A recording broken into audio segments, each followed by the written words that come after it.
Welcome back to my channel. আমরা এর আগের ভিডিওতে জেনেছিলাম যে পরিবৃত্ত বা সার্কেল বলতে কি বোঝায়। আজকের ভিডিওতে আমরা জানব যে একটা ত্রিভুজ যদি দেওয়া থাকে তাহলে সেই ত্রিভুজের পরিবৃত্ত বা সার্কেল কিভাবে অঙ্কন করতে হয়। তো কোনো একটা বৃত্ত অঙ্কন করতে গেলে আমাদের কি দরকার? আমাদের দুটো জিনিস দরকার। একটা হলো বৃত্তের কেন্দ্রের অবস্থান এবং আরেকটা জিনিস হলো বৃত্তের ব্যাসার্ধের দৈর্ঘ্য। এই দুটো জিনিস যদি আমরা জানি তাহলে আমরা অনায়াসেই বৃত্তটা অঙ্কন করতে পারবো। একই ঘটনা আমাদের পরিবৃত্তের ক্ষেত্রেও সত্য।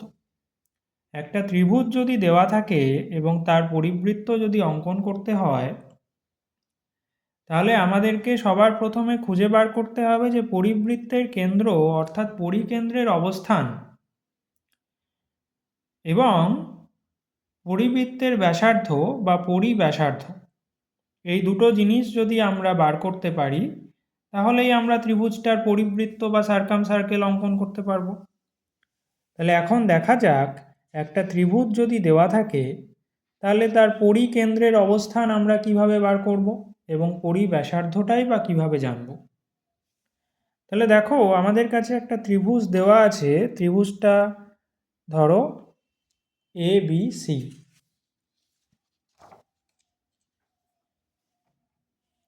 ওকে, এই ত্রিভুজটা দেওয়া আছে। এখন এই ত্রিভুজটার পরিবৃত্তের কেন্দ্র বা পরিকেন্দ্র আমরা কিভাবে পাবো? এই ত্রিভুজটার যে কোনো দুটো বাহুর লম্ব সমদ্বিখণ্ডক অঙ্কন করতে হবে।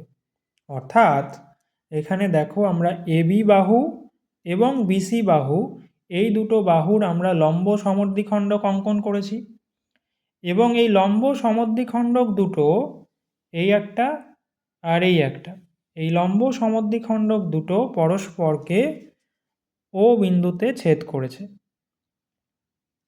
তাহলে এই যে বিন্দুটা যেখানে লম্ব সমদ্বিখণ্ডক দুটো নিজেদেরকে ছেদ করলো, এই বিন্দুটাই হচ্ছে পরিকেন্দ্র। তাহলে আবার বলি যে একটা ত্রিভুজ যদি দেওয়া থাকে তার পরিবৃত্তের কেন্দ্র কিভাবে আমরা পাবো? ত্রিভুজটার যে কোনো দুটো বাহুর লম্ব সমদ্বিখণ্ডক আমাদেরকে অঙ্কন করতে হবে।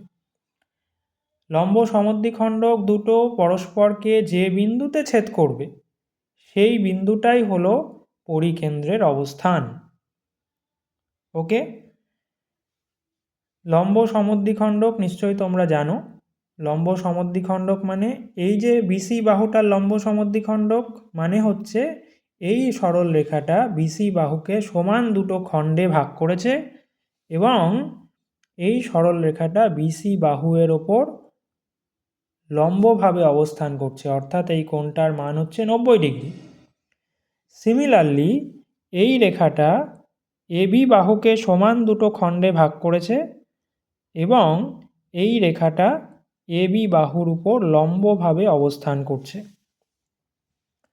এবং এই লম্ব সমদ্বিখণ্ডক দুটো পরস্পরকে ও বিন্দুতে ছেদ করেছে। তাহলে ও বিন্দুটাই হলো ত্রিভুজের পরিকেন্দ্র।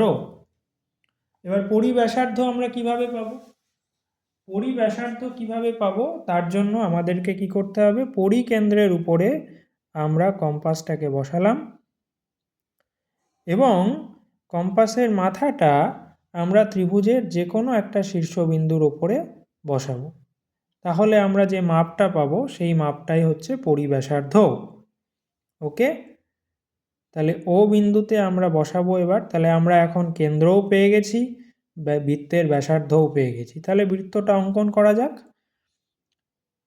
তাহলে বৃত্তটা এবার আমরা অঙ্কন করছি।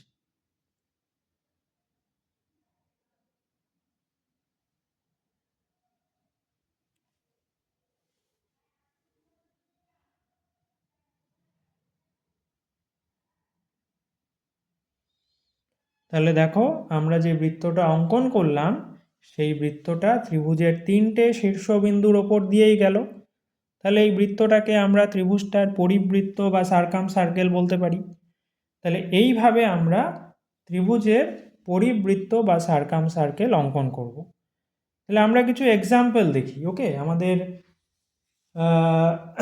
চ্যাপ্টার 11তে আমাদের এই দশম শ্রেণীর গণিত প্রকাশ বইয়ের চ্যাপ্টার 11-তে রয়েছে পরিবৃত্ত, পেজ নাম্বার 172।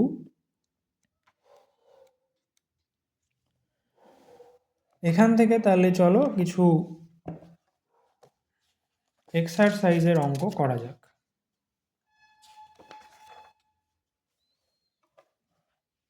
এক্সারসাইজে কি বলছে দেখো।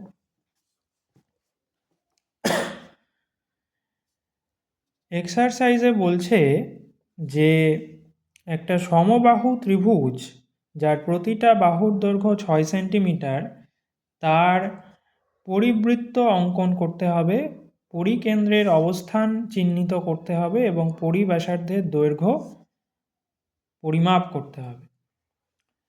তাহলে আমরা সবার প্রথমে সমবাহু ত্রিভুজটাকে আঁকব। সমবাহু ত্রিভুজ আঁকা হয়ে গেলে আমরা পরিবৃত্ত অঙ্কন করব। এবার এই যে পদ্ধতিতে আমরা পরিবৃত্ত অঙ্কন করলাম, এটার পেছনে একটা জ্যামিতিক ব্যাখ্যা আছে, সেটা আমরা পরে আলোচনা করছি। সবার প্রথমে কিছু এক্সারসাইজের অঙ্ক করা যাক। আমাদের পরিমিতি অঙ্কন, সম্পাদ্য অঙ্কনটাকে আমাদের ভালোভাবে রপ্ত করা যাক। তারপর আমরা তার পেছনে যে জ্যামিতিক ব্যাখ্যা, সেটা আমরা আলোচনা করব অত্যন্ত বিশদে একটা অন্য ভিডিওতে। তাহলে এখন আমরা যেটা করব সেটা হলো এক্সারসাইজের যে প্রথম অঙ্কটা, একটা সমবাহু ত্রিভুজ অঙ্কন করতে হবে যার প্রত্যেকটা বাহুর দৈর্ঘ্য 6 সেন্টিমিটার এবং তার পরিবৃত্ত অঙ্কন করতে হবে। তাহলে সবার প্রথমে আমরা একটা 6 সেন্টিমিটারের বাহু এঁকে নিই।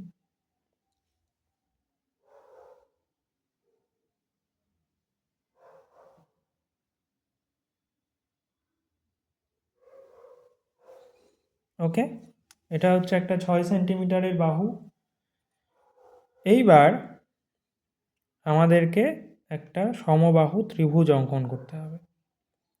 তাহলে নিচে একটা বড় আমি সরল রেখাংশ অঙ্কন করছি।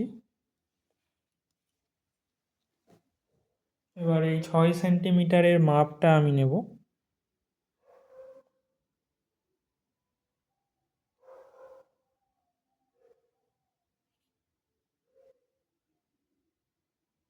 এই মাপটা নিয়ে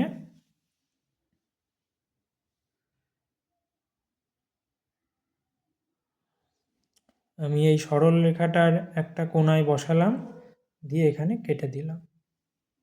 এই যে একটা বৃত্তচাপ অঙ্কন করলাম। তাহলে এই যে বিন্দুটা, এখান থেকে এই বিন্দুটার দূরত্ব হচ্ছে 6 সেন্টিমিটার। তাহলে এটা ত্রিভুজের একটা বাহু। ওপরের দিকে আমি আর একটা বৃত্তচাপ অঙ্কন করলাম এবং এই বিন্দুটা থেকে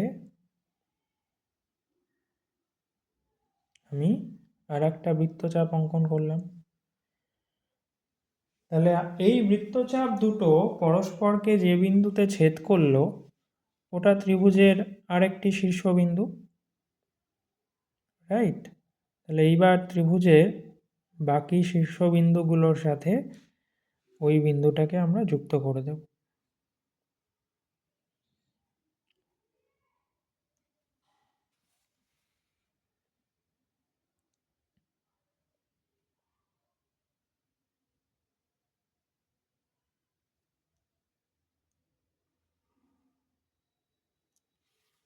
তাহলে আমাদের সমবাহু ত্রিভুজ আমরা পেয়ে গেলাম। ওকে, তাহলে ত্রিভুজটার একটা নাম দেওয়া যাক, এ, বি এবং সি। এইবার আমাদের কি করতে হবে? আমাদেরকে যে কোনো দুটো বাহুর লম্ব সমদ্বিখণ্ডক অঙ্কন করতে হবে। লম্ব সমদ্বিখণ্ডক কিভাবে অঙ্কন করতে হয়? যে একটা শীর্ষবিন্দুর ওপরে আমরা কম্পাসটা বসালাম, দিয়ে অর্ধেকের থেকে একটু বেশি দৈর্ঘ্য নিয়ে আমরা একটু বেশি বড় নেওয়ার দরকার নেই, অর্ধেকের থেকে একটু বেশি দৈর্ঘ্য নিয়ে উপরের দিকে আমরা একটা বৃত্তচাপ অঙ্কন করছি আর নিচের দিকে একটা বৃত্তচাপ আমরা অঙ্কন করছি। সিমিলারলি এই একই মাপ নিয়ে সি বিন্দুতে আমরা বসাবো দিয়ে ওপরের দিকে আমরা একটা বৃত্তচাপ অঙ্কন করছি, যেটা আগের বৃত্তচাপকে একটা বিন্দুতে ছেদ করেছে। আর নিচের দিকেও আমরা আরেকটা অঙ্কন করছি, যেটা আমাদের নিচের বৃত্তচাপকে একটা বিন্দুতে ছেদ করেছে।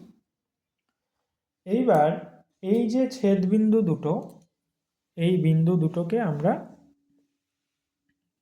যোগ করে দেব। এই বিন্দু দুটোকে আমরা যোগ করে দেব। যোগ করে দিলেই আমরা যে সরল রেখাংশটা আমরা পাবো, সেটাই হচ্ছে বিসি বাহুর লম্ব সমদ্বিখণ্ডক। ওকে, সিমিলারলি আমরা এবি বাহুর একটা লম্ব সমদ্বিখণ্ডক অঙ্কন করব। একইভাবে বি বিন্দুর ওপর বসিয়ে আমরা এদিকে একটা বৃত্তচাপ অঙ্কন করলাম, এদিকে ধরো একটা বৃত্তচাপ অঙ্কন করলাম, এদিকে এ বিন্দুর ওপর বসাবো, একই মাপ নিয়ে একটা বৃত্তচাপ অঙ্কন করলাম, এদিকেও অঙ্কন করলাম, এবং এই যে ছেদ বিন্দু দুটো আমরা পেলাম, এদেরকে আমরা যোগ করে দেব।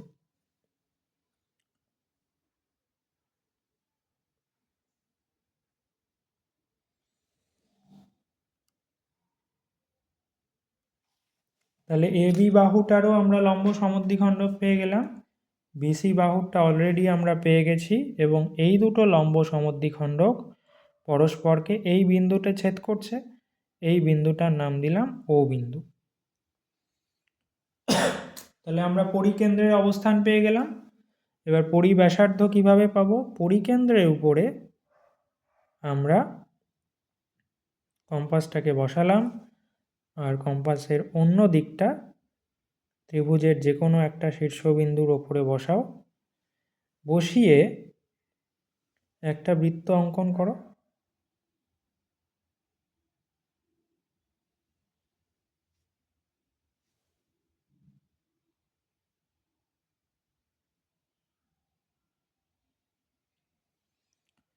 তাহলে আমরা যে বৃত্তটা পেলাম, এই বৃত্তটা একটু স্লাইটলি আমাদের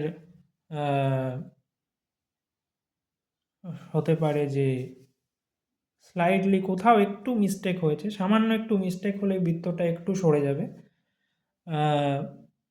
তো সেই ক্ষেত্রে আমাদেরকে নতুন করে আবার অঙ্কন করা উচিত। পরীক্ষার হলে যদি এরকম একটু স্লাইটলি সরে যায়, হ্যাঁ, আমাদেরকে আবার নতুন করে অঙ্কন করা উচিত। এখানে মুছে কাটাকুটি করার কোনো দরকার নেই, নতুন করে ফ্রেশ করে অঙ্কন করাই ভালো। তো এই বৃত্তটা ত্রিভুজের তিনটে শীর্ষবিন্দুর ওপর দিয়েই গেছে, এ বি এবং সি। তাহলে এটা হচ্ছে এবিসি ত্রিভুজের পরিবৃত্ত।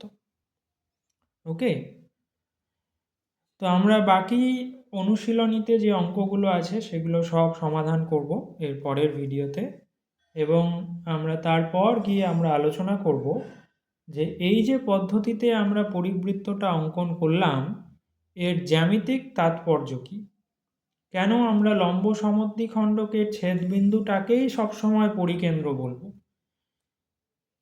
সেটা আমরা তারপরে আলোচনা করব। Okay, see you in the next video.